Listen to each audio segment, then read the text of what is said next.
Halo pemirsa, kembali lagi bersama saya Kina Aulia bersama Buka Mata News dalam program Kopi Tumpah, tumpahkan idemu, tumpahkan ceritamu.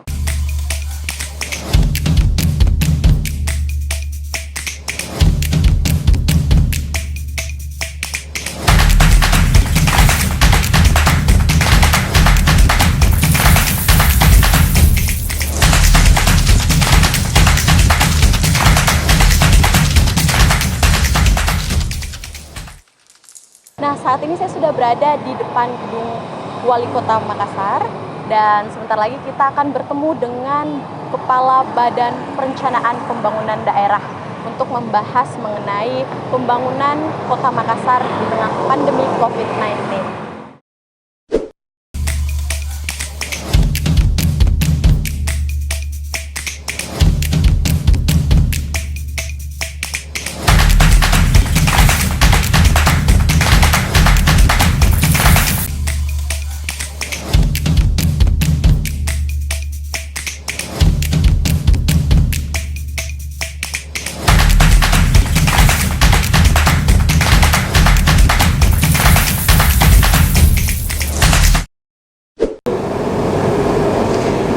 Assalamualaikum Bu, selamat pagi.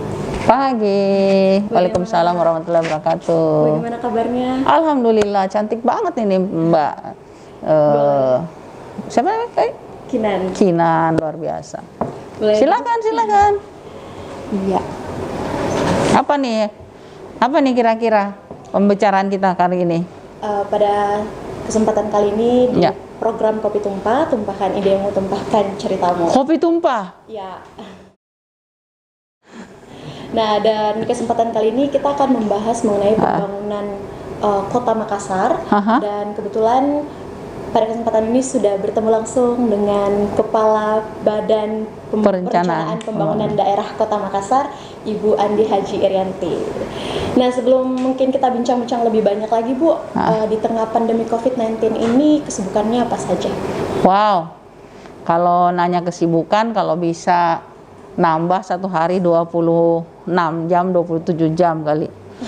Karena saat ini memang saya sebagai Kepala Perencanaan Kepala Bapeda Kota Makassar, dan saya juga dipercaya oleh Bapak Wali Kota Makassar sebagai pelaksana tugas Kadis Kesehatan.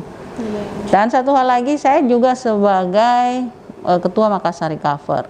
Wow. Iya, cukup banyak juga kesibukannya. Ya, alhamdulillah. Banyak memegang tanggung jawab juga. Iya, insya Allah. Di pemerintahan maupun juga di Dinas Kesehatan. Nah, untuk pembagian waktunya itu seperti apa, Bu? Ya dijalani aja kalau menurut saya. Mana yang bisa duluan kita jalani, kita kerjakan. Setelah itu mana lagi. Artinya nggak ada kesan yang tumpang tindih lah ya. Kita semua harus dijalani. Seperti itu.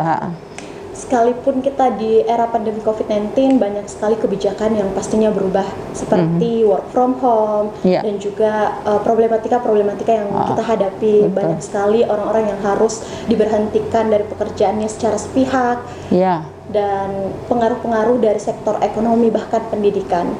Nah, untuk di pemerintah Kota Makassar sendiri, khususnya di Bapeda ini sendiri, untuk strategi meningkatkan ekonomi atau memulihkan ekonomi yang sangat menurun di era pandemi COVID-19 itu seperti apa?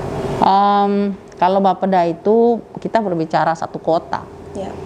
Ini bukan skopnya Bapeda doang. Karena Bapeda itu adalah perencana kota. Ya, jadi kita bagaimana memikirkan kota ini jangan sampai terpuruk banget. Bisa dibayangin ya, kita akhir 2019 yang dirilis di 2020, itu pertumbuhan ekonomi kita masih 8,79%. Begitu kita mengalami masa pandemi COVID-19 menyerang, di akhir 2020 itu kita minus 1,27%. Bukan plus nih, minus. Dari tertinggi bahkan di dunia tertinggi 8,79%, langsung menjadi minus 1,27%. Nah, ini apa nih sebenarnya yang terjadi, ya kan? Ini keresahan semua, keresahan pemerintah pun resah, nggak ada uang masuk kan, pendapatan kita belanja dan pendapatan kan harus seimbang. Iya, nah kalau misalnya kondisi seperti itu tentu banyak hal yang harus kita kerjakan sesegera mungkin. Seperti itu. Berbicara mengenai banyak hal yang harus kita kerjakan ya Bu. Nah, untuk strategi kedepannya, apalagi kalau kita lihat itu mungkin lebih kepada dilema ya, karena kalau kita mau lebih memikirkan ekonomi, kita juga harus mempertimbangkan kesehatan masyarakat. Tetapi kalau kita lebih memperhatikan lagi kesehatan masyarakat, maka ekonomi juga terpuruk. Nah, untuk itu sendiri bagaimana? Apa yang harus dilakukan? Ini kita kalau seperti ini nih, Mbak Kinan, saya suka sekali nih karena memang ada program pemerintah kota. Ya. Program pemerintah kota itu adalah Makassar Recover. Ya, Makassar Recover ini adalah suatu program yang komprehensif, mulai dari imunitas kesehatan sendiri, adaptasi sosial, ya, dan pemulihan ekonomi. Nah, ini satu yang terintegrasi, kita sambil melaksanakan imunitas kesehatan, kegiatan-kegiatan, kita juga tetap harus memulihkan ekonomi, karena sekali lagi tadi saya sampaikan bahwa kalau tidak ada uang kita mau belanja apa, ya kan? Nah, sekarang sudah pemerintah pusat sudah menyampaikan bahwa pokoknya belanjakan semua uang yang ada supaya perputaran ekonomi ini bisa lebih baik, gitu kan? Nah, di Makassar Recover itu mulai dari imunitas kesehatan. Kita harus kuatkan dulu masyarakat Makassar, ya, kita hindari dulu supaya pandemi ini benar-benar hilang dari muka bumi Makassar, sambil ekonomi ini tetap berjalan. Yang paling efektif adalah yang di tengah ini, yaitu adaptasi sosial. Bagaimana caranya kesehatan ini jalan, kemudian ekonomi ini jalan, tentu menggunakan protokol kesehatan yang sangat ketat. Inilah yang adaptasi sosial ini, protokol kesehatan. Sekarang ada tim Raika yang mengurai kerumunan supaya tidak terjadi penularan, ya kan? Nah, sekarang nanti lagi insya Allah besok, Jumat besok itu kita akan meluncing lagi pemburu COVID. Jadi, jadi kalau misalnya ada masyarakat yang misalnya terkonfirmasi positif, nah itu dikejar sama pemburu COVID, di tracing. Kemudian kalau sudah di tracing, kemudian di testing dan di treatment. Nah, ini memang program Makassar Recover ini adalah suatu program yang komprehensif sifatnya. Ini yang kita usahakan, yang di launching sejak tanggal 5 Maret lalu. 5 Maret berarti baru saja ya Bu? Iya.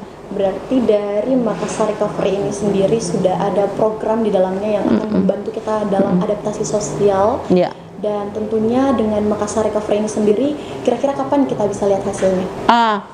Kalau melihat hasil, kita kan setiap hari itu ada data yang dirilis oleh Dinas Kesehatan yang berhasil melakukan tracing.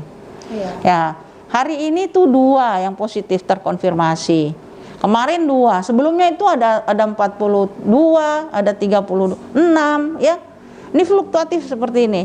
Nah, inilah yang harus kita jaga betul, harus penekanan itu dan ini dengan tracing yang kuat, ya.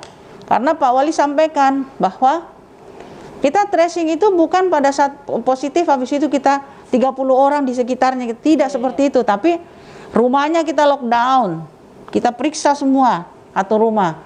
Setelah itu kita tanya, di mana kantornya? Satu kantor juga kita harus periksa satu kantor. Terus kita tanya lagi, di mana komunitasnya yang biasa dia ngumpul? Di warkop mana? Di mall mana? Nah, itu juga kita harus lakukan pemeriksaan. Itulah tracing efektif yang dikejar oleh COVID Hunter ini. Jadi memang pemerintah Kota Makassar itu tidak artinya melakukan perencanaan, penganggaran maupun pelaksanaan program yang setengah-setengah hati, enggak. Benar-benar komprehensif, dan insya Allah hasilnya akan kita lihat, ya, setelah misalnya sekarang kita lakukan tracing.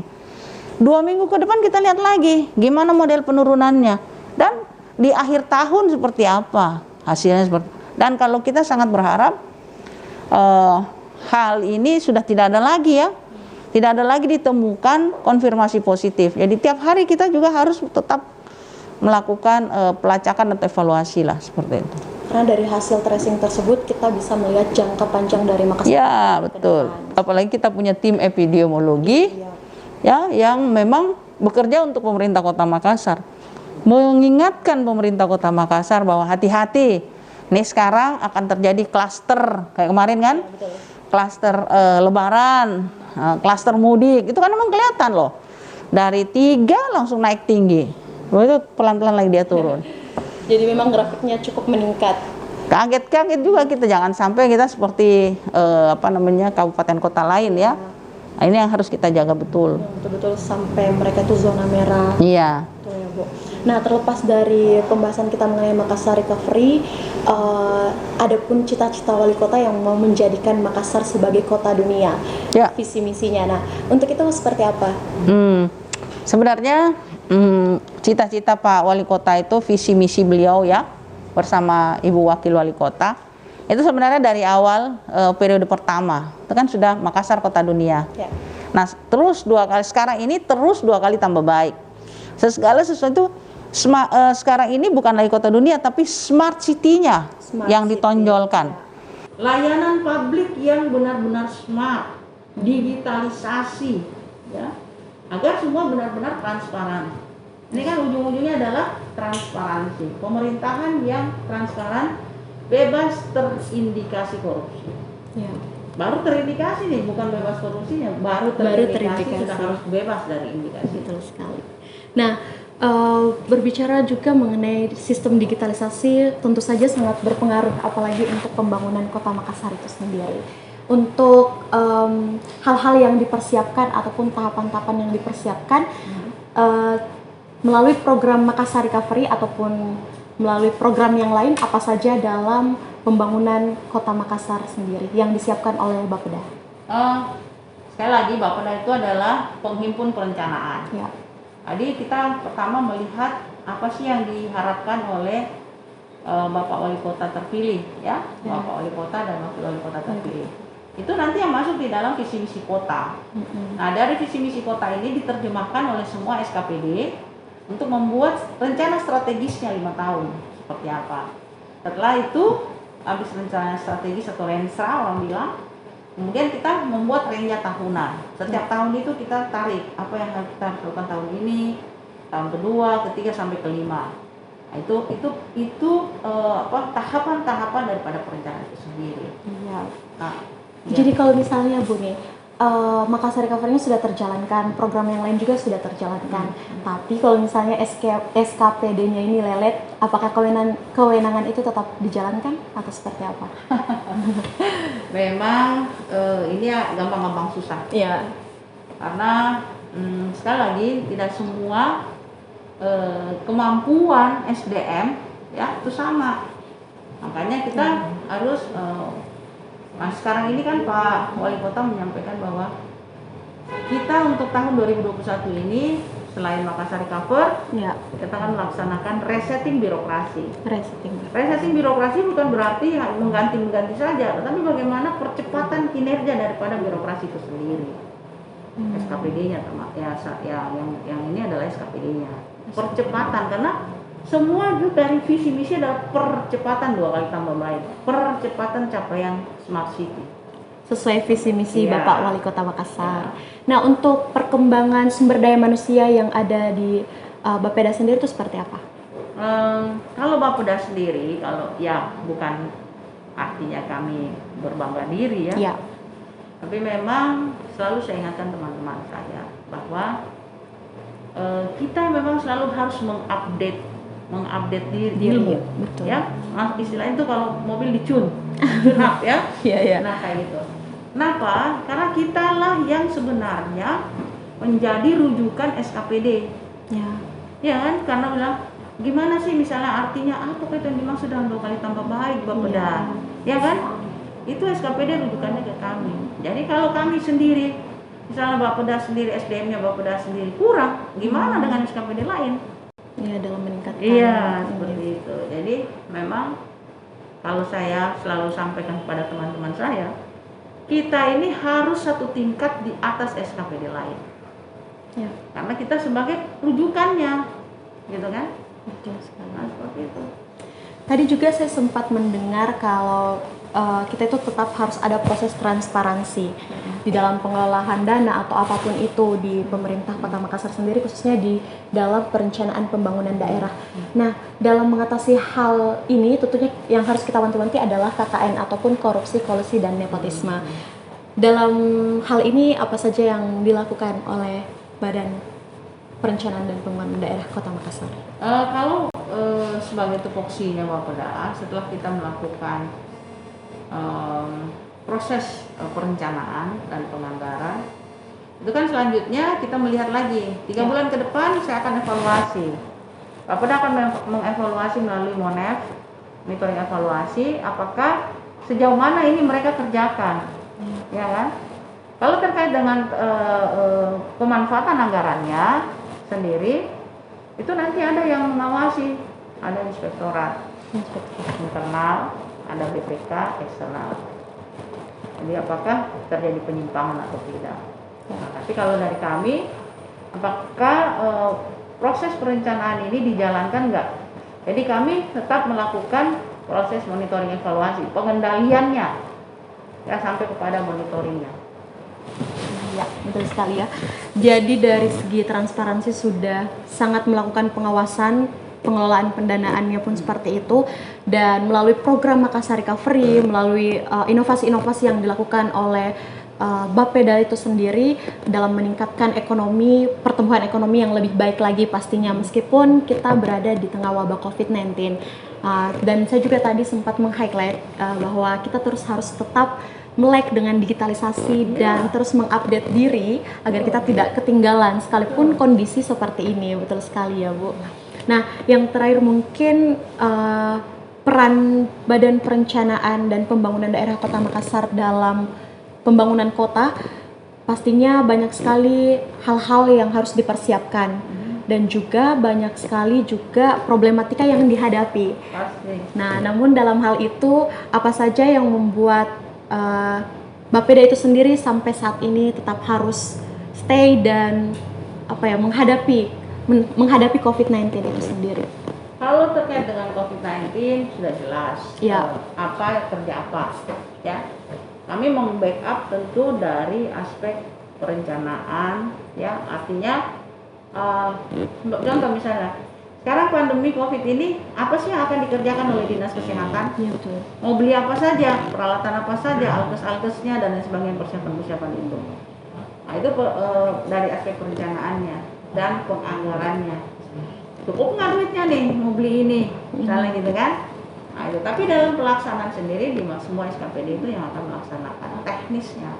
Kalau Bapeda ya itu dari aspek itu perencanaannya. Sesuai nggak dia? Sesuai nggak dengan apa yang akan kita ganti, visi misinya? Sesuai nggak? Jadi kita selalu mengacu kepada visi dan misi, mengacu kepada RPJMD. Itu namanya RPJMD. Yang tertuang, visi misi itu tertuang di dalam RPJMD.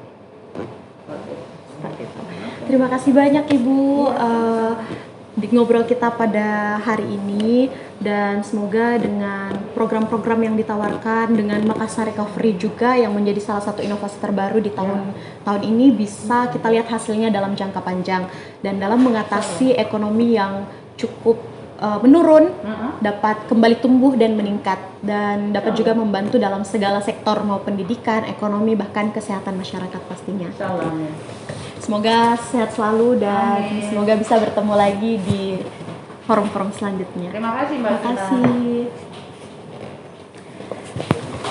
Jadi pemirsa, itulah tadi bincang-bincang singkat kita mengenai program yang ditawarkan dalam pembangunan Kota Makassar bersama Kepala Badan Pembangunan Perencanaan Daerah Kota Makassar, dan semoga apa yang kita bincangkan dapat dilaksanakan ke depannya.